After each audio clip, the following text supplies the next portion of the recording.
Hi guys, this is Jerry. Welcome to the channel. Today is going to be a full walkthrough and tutorial for the MG4 screen. This particular screen is the 12.25-inch display that's available on the Excite spec in New Zealand and Australia. As always, please find out the timestamps down below for you to skip forward underneath. And if you found this video helpful, please subscribe and like. That would be really helpful for the channel. If you're looking to purchase an MG4 in Auckland, New Zealand, I would highly recommend myself as the MG salesperson in Ebbett MG, East Auckland. And let's turn the camera on to get started.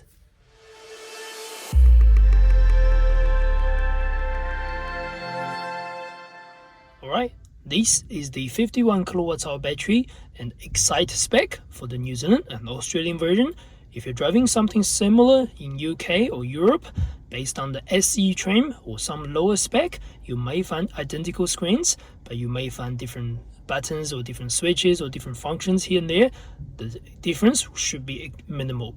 First thing we are going to talk about is how the main screen design and everything looks like.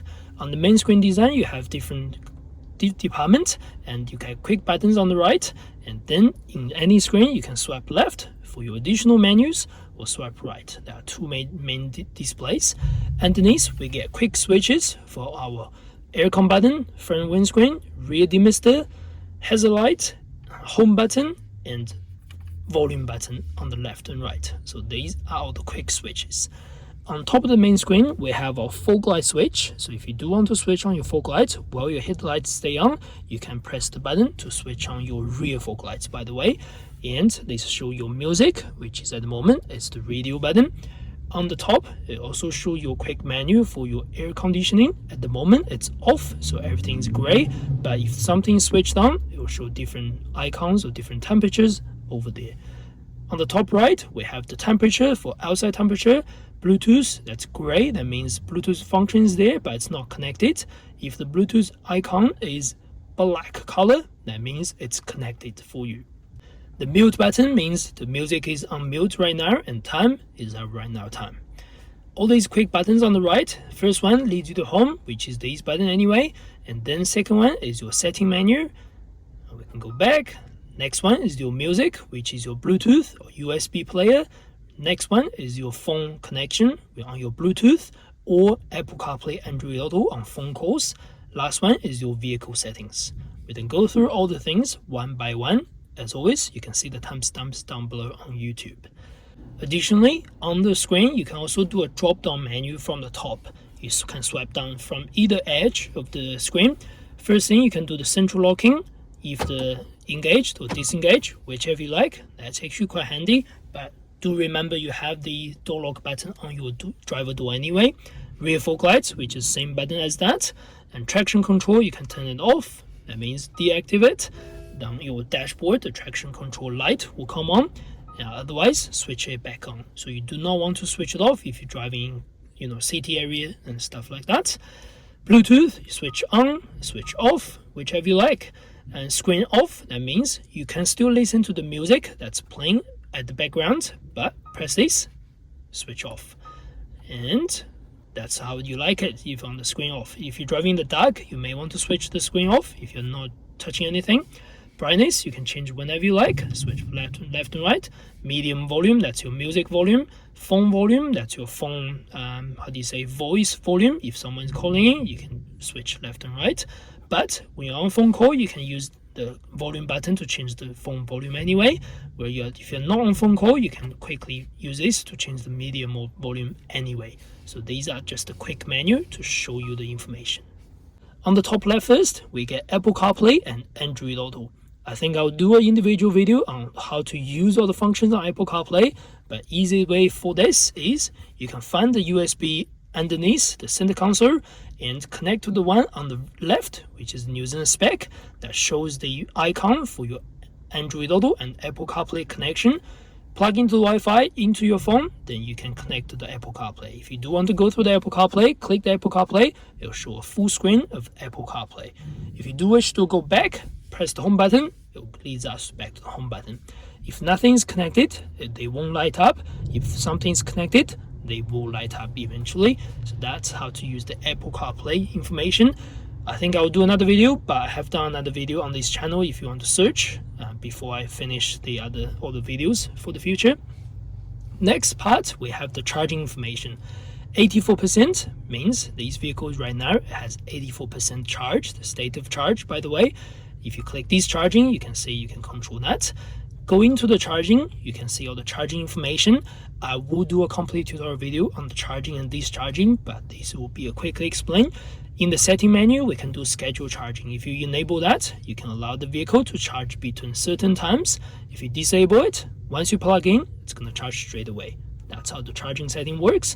You can select your current when you do AC charge, if it's maximum or 16 amps, 8 amps, 6 amps, whatever you like.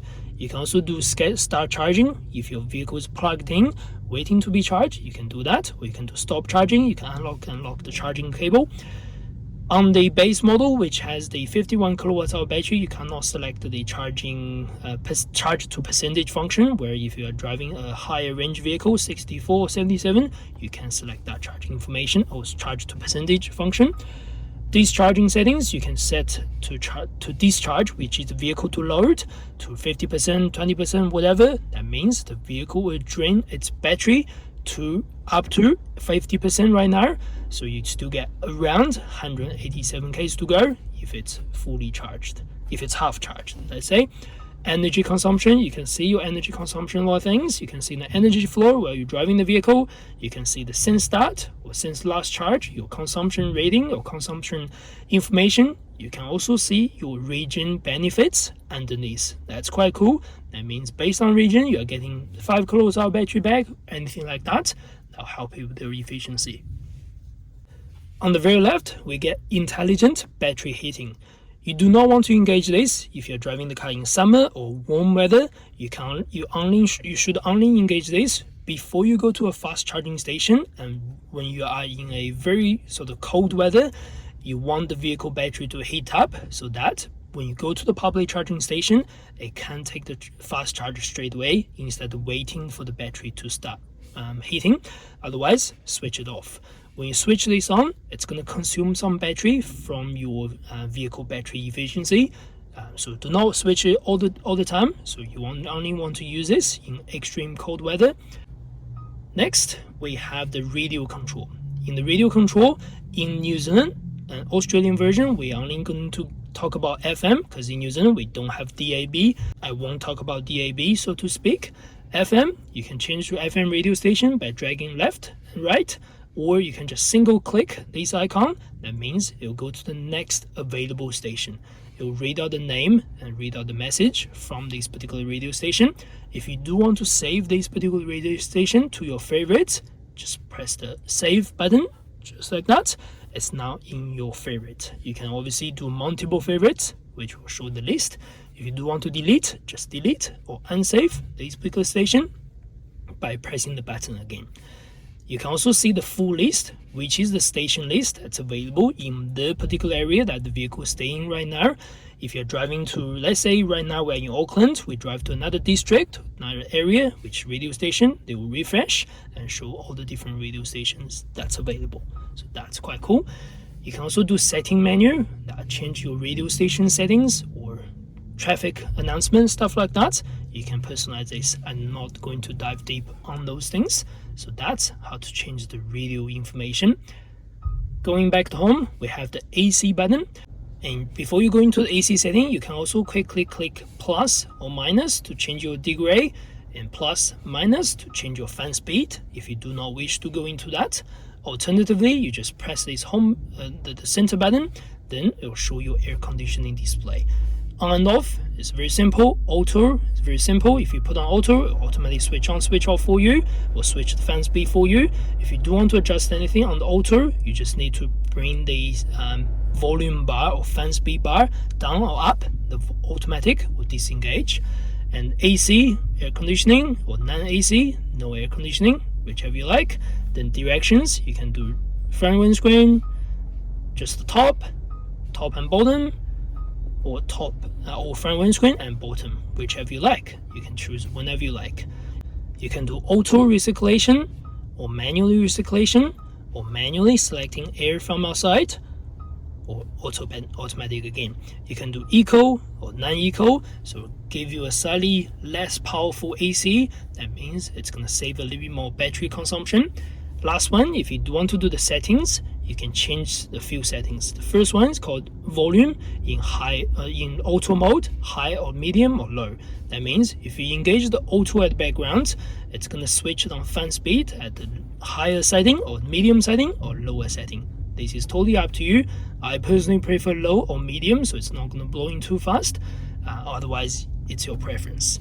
Next one, you can do automatically activate rear defrost when the vehicle when the front defrost is active. That means if you engage this, and then if you go back, start defrosting the front, then the vehicle start doing the rear defrost, which is this button. But if you do not engage that, you just manually push. It's pretty simple to understand anyway. Next, we have the follow eco drive mode. So if you change the vehicle to eco, in terms of driving mode, it automatically shift your air conditioning to eco mode as well. So that helps again saving some energy if you're low on battery, or if you just wish to have the best consumption rating. And underneath we get on and off button. When the aircon is on, it's always going to show on, or it's going to show light up on the top. Front blast, that means it's going to blast at pretty much max speed. Switch off. That's the rear demister. When your rear demister is on, the wind mirror will also heat up as well if your vehicle is equipped with the heating wind mirror. So that's quite cool. Otherwise, this will automatically shut off after 15 minutes of use. Or alternatively, press to disengage. Pretty simple. Next, we can go to the secondary screen. AC, we have already done that. This is just another way to go into the AC system. Next is the Bluetooth.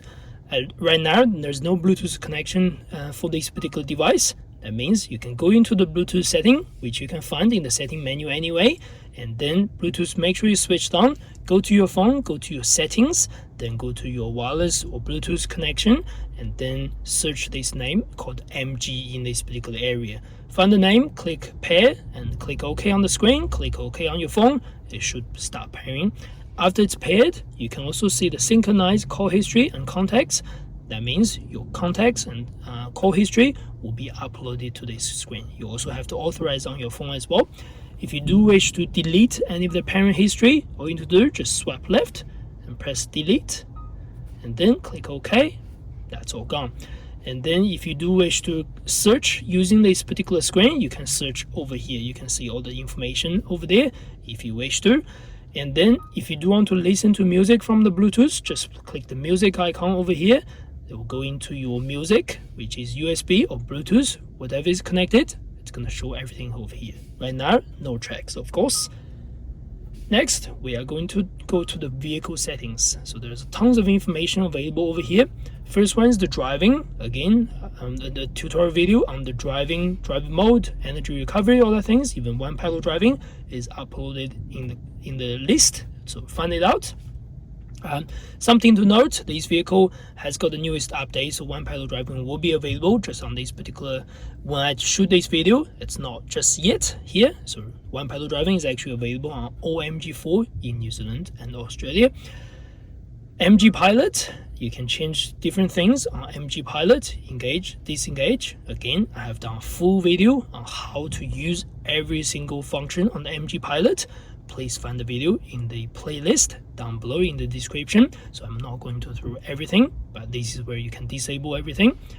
Next, convenience. This is how to change your steering buttons. The first one is really cool and really useful.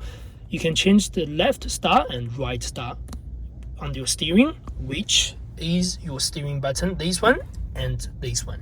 When you personalize anything, first you can personalize the left one to energy recovery. That's going to change your low, medium, high, or adaptive, or change your driver mode, or change your AC, whichever you like.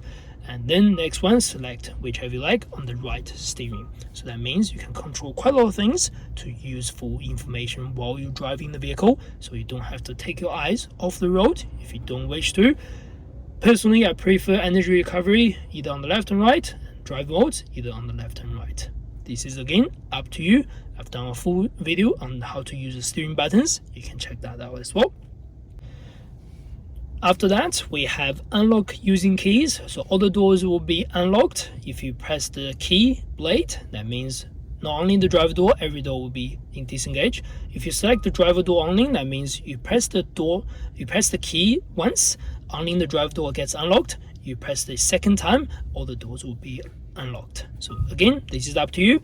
Next one is the same, door lock mode. If you select the driver door only, you press the button on the driver door when the key disentry, only the driver door gets unlocked, where all the other doors remain locked. Otherwise, all doors, that means one click, all the doors are unlocked.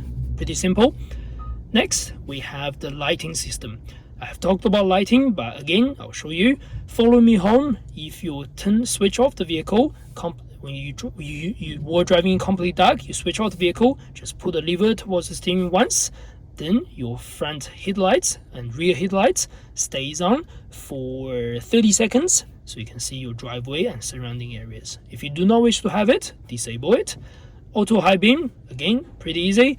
Automatically switch on the high beam for you if you're driving completely dark, as long as your light switch is on automatic. If you don't like it, switch it off. Find my car response. If you can't locate your car in the car park, all you need to do, as long as the vehicle is locked, you just use your key blade to press the lock button from distance, and then the vehicle give you either flash or flash plus horn. Whichever you like. You can disengage, you can change to flash, you can change to flash and horn, whichever you select it. Next, last one is welcome light on after vehicle is unlocked. That means no matter it's daytime or nighttime, you unlock the vehicle, your headlights and tail lights stay on for about 30 seconds again, so you can locate the vehicle or you can see your surrounding areas, which is quite cool. Last one is the safety. You can engage the auto hold. The vehicle will pull your auto hold, which you have a green light on your dashboard, so you don't have to put your foot on the brake all the time while you are waiting for traffic. And then when you are good to go, you just press the accelerator, the car will roll forward, releasing the handbrake automatically. So that's the auto hold. On this MG4, you do have to press the brake a little bit heavier to get the auto hold engaged. If the auto hold shows gray light, that means it's not engaged just yet, it's ready. If the auto hold shows green light, it means it's holding for you. If there's no auto hold light, that means you're either not in drive, or you're not putting your seatbelts on, or you did not select auto hold in the system. Just like that. Last one, power off. You can power off the vehicle before you get out, or when you open the driver door, the screen doesn't shut off, you can power off. Otherwise, when you get out of the car, when you lock the doors, it will power off anyway. So again, whichever way you prefer to lock the vehicle or power off the vehicle. Next, we can talk about the video. The video is pretty easy. You can download something on your USB and plug the USB onto the USB cord underneath again on the center console. Then you can play your music or your even video or movie onto this particular screen. Unfortunately, while you're watching the video, if you start rolling, the video will be paused, so it's not safe to drive the vehicle with the video playing. So you can only watch the video while the vehicle is in park or stationary mode, basically. Next is the settings. There's a lot to talk through in the setting menu. The first one is the general. Under the general, first thing, we can quickly change the brightness. That means you can switch left or right for your brightness level. If you do want to, you can go dark mode or light mode, whichever you like. Otherwise, if you switch to auto, your headlights switch on or switch off. Your auto mode will be engaged and disengaged. This is up to you as well. But some people may prefer dark mode all the time. You can just leave on dark mode permanently. That's totally fine. There's nothing wrong with that. I personally prefer auto, just to switch between the dark or light. Individually, if you switch dark, it stays on this level. Switch light, stays on whatever level you select, by the way. Otherwise, go back to auto again. Language, we can only use... Oh no, we actually can select different languages. Sorry, my bad. Otherwise, we're gonna be okay with English for most New Zealand customers. Next, we can have the 24-hour format on your time display or 12-hour format on the time display. auto set time, you can engage or disengage. Once it's disengaged, you can actually select your location, stuff like that, for your time zone and things like that. Probably easy to do time zone because you can see probably easy to do the auto set time if your time zone is selected correctly, so that automatically change between the summer and winter time whenever it's happening. Units, we can change to miles or kilometers. In New Zealand, obviously the preferred is kilometers. Next, we have the clock display in standby. If you disable that, that means when you shut off the screen, it's not going to show anything on the screen. So just like that, screen is blank. But if you click and engage this and shut off the screen again, that's going to show your time instead. So that's up to you with this function. Next one is the Bluetooth. We've already done that, so go back to the Bluetooth section if you want to study anything. Next is the volume setting. So you can change the key beep or key beep sound on and off. That means if you touch anything, there's no beep feedback, or engage this so you can have the beep feedbacks. It's up to you. Vehicle alerts, this is actually quite important. If you change anything, that means your indicator volume will change up and down. If I bring the indicator up, it's very loud, and then bring it down, it's going to be quite minimal. So that's how to change that. The lowest you can set is this particular bar. So that's the lowest sound. You do not want to mute your indicator, obviously, and you cannot mute your indicator anyway. Apart from that, the media, just change your music sound on the media. You don't have to go through the screen to change. You can just press minus plus. Phone volume, when you're on phone call, plus minus plus. You don't have to go into the screen to change, by the way. Loudness, this is really to your sound setting. You can engage, disengage. And SVC, I quite like this to be medium or low. That's speed volume control, I believe. That means when your speed goes up, your sound volume automatically boosts itself up. If you switch it off, your sound will stay at one single level, no matter what your speed is. It's helpful if you're driving, let's say driving, on motorway, New Zealand motorway, it's quite rough, your road noise gets higher. It's handy to have that speed volume control up. Next is the equalizer. You can change whatever you like, or auto or customer. You can manually switch on, switch off. This is going to be personalized by yourself whenever you like. Sound stage, you can also select the sound stage, left and right, forward and backwards. In this particular vehicle, there's only front speakers. You can't drag it down, by the way. So that's that. System, this will show you the system version and system information. You can restore to factory setting if you wish to. You can also do update, but the update can only be done from the genuine MG dealership, which is the case for New Zealand and Australia. USB storage, again, there's nothing connected. You can also check your owner's menu, for your navigation menu, for your owner's menu, and for your service portfolio. You can do this in digital screen, or you should find your owner's menu in the glove box when you get the brand new car. Next one is the bind the vehicle. That's going to be the MG iSmart app, New Zealand and Australia for our version. I will do an individual video how to bind it, how to connect, and how to use the iSmart app. So just check the playlist down below or check the future videos. Privacy policy, you have to agree with this to use quite a small things, iSmart to do all those things. So just make sure you select agree at least for privacy policy. I don't think I'll be reading this anyway. And next is the radio. We've already done that. Energy management, that's the charging, discharging information. We have done that as well. User menu, we have done that too. So only last thing left is the home button. You can push and hold this home button for somewhere around 15 to 30 seconds. Then the screen will restart basically. So in case you find a glitch, in case nothing's connecting to the screen, your Apple CarPlay or Bluetooth has small issues, then you can restart the screen. Alright, that's the end of this video. Hope you enjoyed the video, hope you enjoyed the contents. As always, leave a like down below and subscribe for more MG tutorial videos in the future. Thanks for watching. I will see you next one.